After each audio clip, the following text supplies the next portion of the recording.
Ya. Sebentar maju, sebentar maju. Maju kok cuma sebentar. Nah. Jangan sebentar. Terus banyak. Maju tak gentar. Maju tak gentar membela yang benar. Ya. Jadi di sini Dan melawan yang palsu. Ya, melawan yang palsu. Jadi di sini rupanya ada yang bawa penerang. Namanya Center News. Center. Center News. Senternya pakai S. Kalau pakai C berarti tengah. Oke, udah ya? Siap. Silakan Mas baik. Abdul Ghafur Sangaji dan Ya. nanti mungkin ditambah Bu Soraya. Ya, baik. Makasih. Assalamualaikum warahmatullahi wabarakatuh. Waalaikumsalam. Selamat siang teman-teman media. Hari ini hari Jumat, mudah-mudahan jadi hari yang barokah buat Amin. kita semua. Amin. Dan pada hari Jumat hari ini, ya, tanggal 2 Juli 2026 telah tanggal 3 ya, maaf. Tanggal 3 Juli 2026 telah selesai rangkaian sidang pra-peradilan dari mulai pembacaan permohonan, kemudian ada jawaban dari termohon, kemudian ada juga replik atau tanggapan kami terhadap jawaban termohon yaitu Polda Metro Jaya, kemudian juga ada duplik dari termohon, ya. Dan kemudian diikuti selanjutnya dengan pemeriksaan saksi. Kami mengajukan 3 saksi, 1 ahli, kemudian sekian daftar alat bukti, kemudian termohon dari Polda Metro Jaya juga hanya mengajukan 1 ahli dan sekian daftar alat bukti. Nah, hari ini agendanya adalah penyampaian kesimpulan. Kesimpulan itu adalah rangkuman dari semua rangkaian proses persidangan pra-peradilan. Dari mulai pembuktian dari sisi kami, baik saksi, baik ahli maupun juga bukti surat. Kemudian juga dilakukan konfrontasi dengan bukti-bukti yang dimiliki oleh termohon dari pihak Polda Metro Jaya. Nah, karena persidangan ini terbuka untuk umum dan bisa live streaming juga, ya, kecuali kemarin untuk pemeriksaan saksi. Nah, dari pemeriksaan saksi yang dihadirkan oleh kami ada 3 saksi, tapi ada satu saksi kunci ya, yaitu seseorang yang bekerja bersama Mas Roy di rumah, dan ada 3 video yang kami putar dalam persidangan itu. Nah, ada pertanyaan, katanya kok nggak ada peristiwa seperti G30 SPKI. Perlu saya klarifikasi bahwa potongan video yang beredar di media sosial, termasuk juga media-media mainstream, itu hanya cuplikan saja. Ya. Karena arahan dari hakim pra-peradilan adalah terkait dengan video-video krusial di menit-menit dan detik-detik yang krusial, terutama ketika penyidik masuk di dalam kamar, itu tidak boleh disebarluaskan. Ya. Takutnya ada fitnah. Dan itu ada larangan dari hakim pra-peradilan. Sehingga publik memang tidak bisa melihat peristiwa yang oleh Mas Roy dikatakan seperti gambaran pada malam 30 September 1965. Fakta, ya. Ada fakta yang terjadi dalam persidangan, video itu ada, tetapi arahan dari hakim tunggal pra-peradilan adalah tidak boleh disebarluaskan. Bahkan hakim juga mengingatkan kepada media-media mainstream terhadap video detik-detik yang kata Mas Roy menggambarkan peristiwa seperti malam G30 SPKI itu memang akhirnya kan tidak terpublikasi. Ya. Sehingga publik memang tidak bisa melihat detik-detik itu atau momen-momen itu karena memang sudah dilarang oleh hakim. Kenapa hakim melarang itu? Supaya demi menjaga privasi, kemudian juga supaya tidak terjadi kegaduhan ya. Dan tidak boleh lagi ada fitnah-fitnah. Tetapi fakta itu ada. Dan fakta itu kemudian akan menjadi salah satu pertimbangan dari hakim pra-peradilan. Itu hal yang pertama. Supaya clear ini Mas Roy ya. Hal yang kedua adalah terkait dengan pendapat ahli. Pendapat ahli yang kami ajukan itu tentu confirm bahwa penangkapan, penahanan, penggeledahan yang dilakukan pada tanggal 19 Juni 2026 pada pagi hari sekira jam 7 di rumah Mas Roy itu tidak sesuai. Ya. Dan kemudian kami kaget juga bahwa ahli yang dihadirkan oleh Polda Metro Jaya justru mengkonfirmasi bahwa surat perintah penangkapan, surat perintah penahanan ya yang mencantumkan pasal-pasal berdasarkan Undang-Undang Nomor 20 Tahun 2025 atau kita sebut dengan KUHP baru, sementara pendapat hukumnya beliau adalah tetap menggunakan KUHP lama, tetapi rujukan hukumnya di dalam surat perintah penangkapan menggunakan KUHP baru, sehingga pendapatnya clear dan clean bahwa itu cacat formil. Dan kalau itu cacat formil, maka tentu secara hukum acara pidana berdasarkan kompetensi dari pra peradilan yang diatur dalam pasal 158 KUHP yang baru maupun juga pasal 77 KUHP yang lama, Undang-Undang Nomor 8 tahun 1981, terhadap perintah penangkapan, perintah penahanan yang menggunakan surat yang cacat formil, maka kewenangan lembaga pra peradilan adalah menyatakan batal demi hukum atau setidak-tidaknya tidak sah. Dan mudah-mudahan kami yakin dan percaya bahwa berdasarkan fakta persidangan, baik keterangan saksi, kemudian keterangan ahli dari kedua belah pihak, ya, dan kami menghargai ahli yang dihadirkan oleh Polda Metro Jaya, ternyata masih ada ahli yang objektif. Meskipun setelah itu dia keluar, dia mengkoreksi lagi gitu loh. Tapi pernyataan dia kan sudah dicatat oleh panitera dan itu sudah menjadi fakta persidangan, ya. Entah mungkin karena baru merasa sadar bahwa oh ya saya ini kan dihadirkan oleh Polda Metro Jaya ya. Kok kenapa saya membenarkan mereka ya? Aduh ya. Jadi memang terlihat ada pesanan gitu ya. Tapi seorang ahli yang sudah dihadirkan dalam persidangan dan sudah memberikan keterangan itu di bawah sumpah itu adalah fakta persidangan. Dan terakhir, Mas Roy, ada pertanyaan kemarin. Kenapa kami mengambil langkah pra peradilan ini? Langkah pra peradilan ini adalah untuk mengkoreksi sekaligus memvalidasi ya penangkapan, penahanan, penggeledahan, dan satu lagi, kami kemarin hari Kamis ya Mas Roy ya, ini saya umumkan saja karena nanti saya jelaskan nanti dijelaskan lebih detail oleh Mas Roy karena sudah disepakati juga untuk diumumkan ke publik bahwa kemarin kami juga sudah mendaftarkan permohonan pra peradilan yang baru, ya, jadi kami sudah mengajukan lagi permohonan pra peradilan yang baru untuk menguji sah tidaknya penetapan tersangka pasal 32 Undang-Undang ITE. Dan permohonan tersebut sudah diregistrasi di Pengadilan Negeri Jakarta Selatan dan jadwal persidangannya juga sudah keluar pada hari Jumat tanggal 10 Juli 2026 yang akan datang. Ya, kami kenapa mau mengajukan uji terhadap pasal 32? Karena kami berangkat daripada uraian peristiwa pidana yang ada dalam surat dakwaan Butiva kemarin yang dibacakan oleh Jaksa Penuntut Umum pada Pengadilan Negeri Jakarta Timur itu ternyata tidak sesuai dengan yang selama ini diglorifikasikan oleh pendukung Pak Jokowi, para termul. Ya, ya Mas. Termasuk juga tim kuasa hukumnya Pak Jokowi. Jadi kami ingin melihat apa sih bukti yang dimiliki oleh mereka. Dan meskipun kami belum menerima surat dakwaan untuk Mas Roy, tapi berkaca dari surat dakwaan Butiva yang kemarin sudah dibacakan dan terbuka kepada umum, kami menilai bahwa penggunaan pasal 32 Undang-Undang ITE dalam perkara pidana ini karena ancaman pidananya berat. Itu 8 tahun. Ya. Ternyata itu jauh sekali dari faktanya. Mungkin nanti Mas Roy akan lebih detail lagi. Saya mengantarkan saja. Silakan Mas Roy. Assalamualaikum warahmatullahi wabarakatuh. Bu Suraya ada? Silakan. Mas Roy silakan. Nih, Bu Suraya. Lawyer saya tengah Bu Suraya.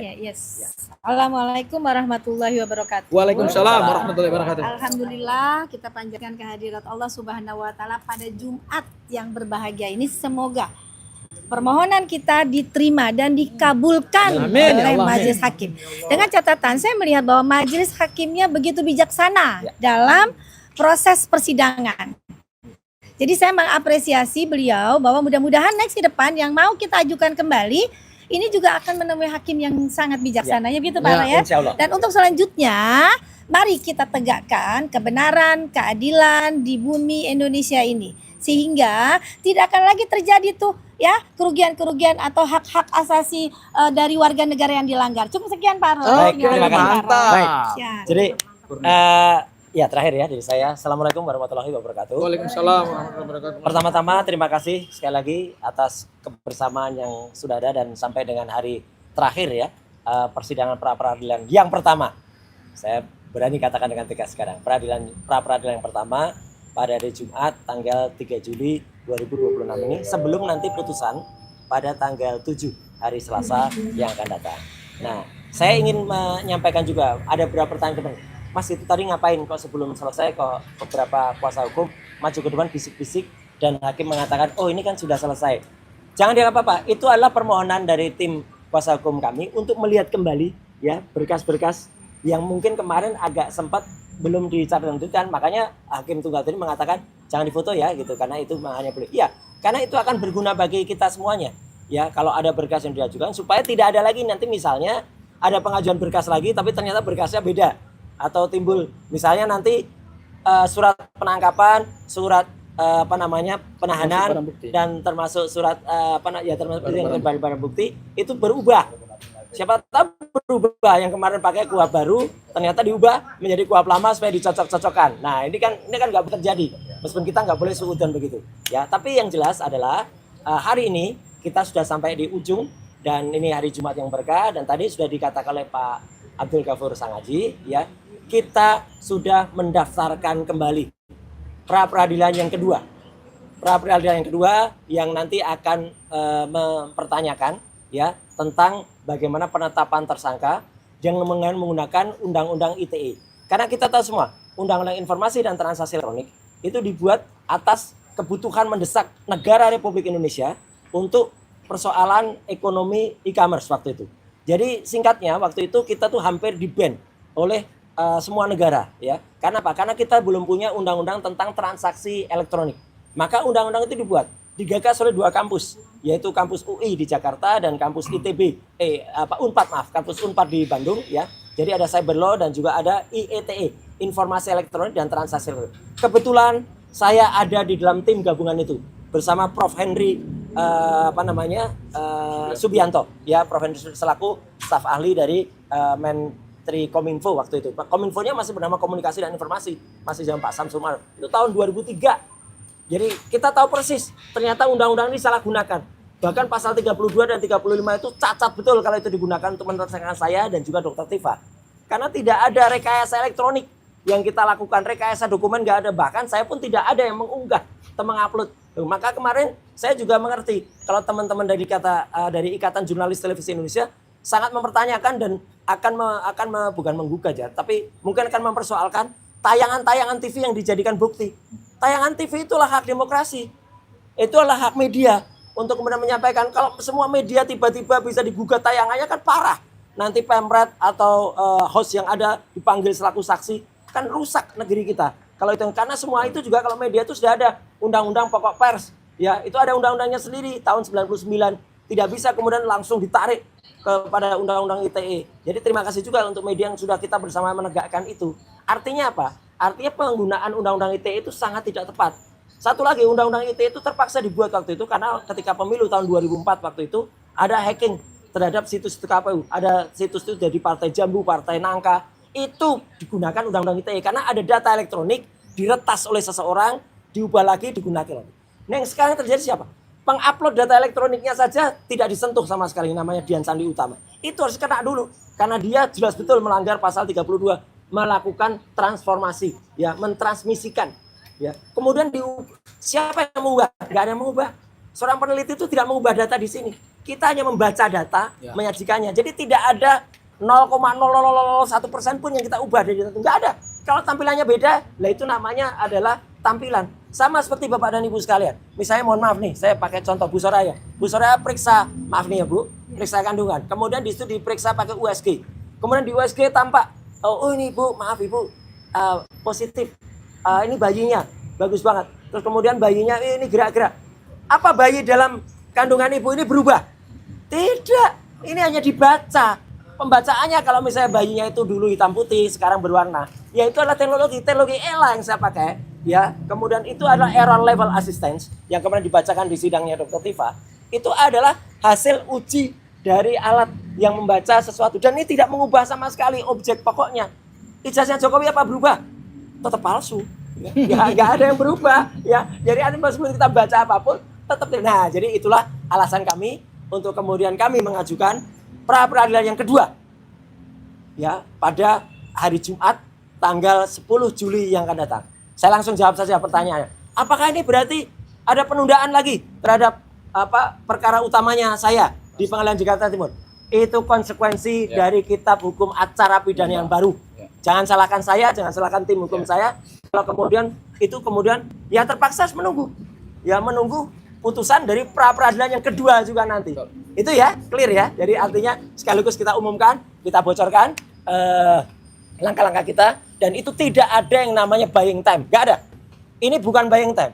Daripada nanti tiba-tiba diputus tapi ternyata salah penerapan pasal 32 UU ITE. Padahal saya sudah tahu putus. Itu persis kayak tragedi Sengkon dan Karta, ya, yang sudah diputus dulu, kemudian ternyata setelah dilihat-lihat, waduh ternyata ada kesalahan di dalam putusan sidang yang dulu. Kan sayang. sebelum putusannya kemudian dibuat di pokok utamanya, kita koreksi, kita benarkan dulu dalil-dalil yang sudah disampaikan, bahkan gugatan ataupun dakwaan yang kemarin di alam dokter. Dan kemarin kan kalau teman-teman lihat dakwaannya Dr. Tifa, banyak sekali ya, lebih dari 20 barang-barang bukti. Itu yang terkait dengan Dr. Tifa cuma berapa? Cuma 5. Yang terkait dengan saya juga kalau nggak 5, kalau nggak 6. Semuanya terkait dengan siapa? Dr. Eng, Hasiolan Sianipar M. Eng, dokter palsu itu.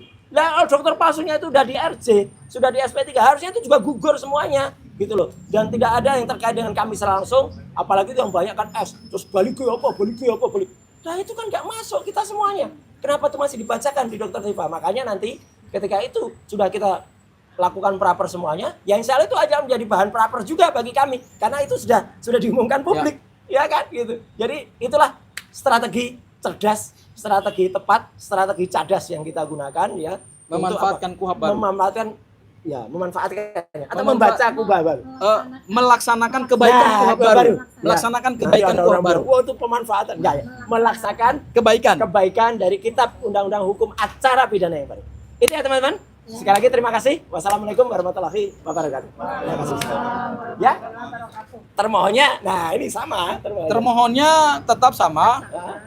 Kapolda Metro Jaya. Ada, bisa dibaca kok. Udah muncul Dirkrimum Polda Metro Jaya dan penyidik pada Kamnek, Subdit Kamnek Polda Metro Jaya, dan turut termohonnya sama juga. Kejaksaan Tinggi DKI Jakarta, Kejaksaan Negeri Jakarta Selatan, dan Jaksa Penuntut Umum. Kenapa harus ada turut termohon? Supaya tidak ada yang namanya kurang pihak. Ya. Ya, jadi harus ada termohon, harus ada turut termohon. Tapi kalau kemudian turut termohon itu tidak ada menyampaikan kesimpulan pas saat hari ini juga nggak apa-apa.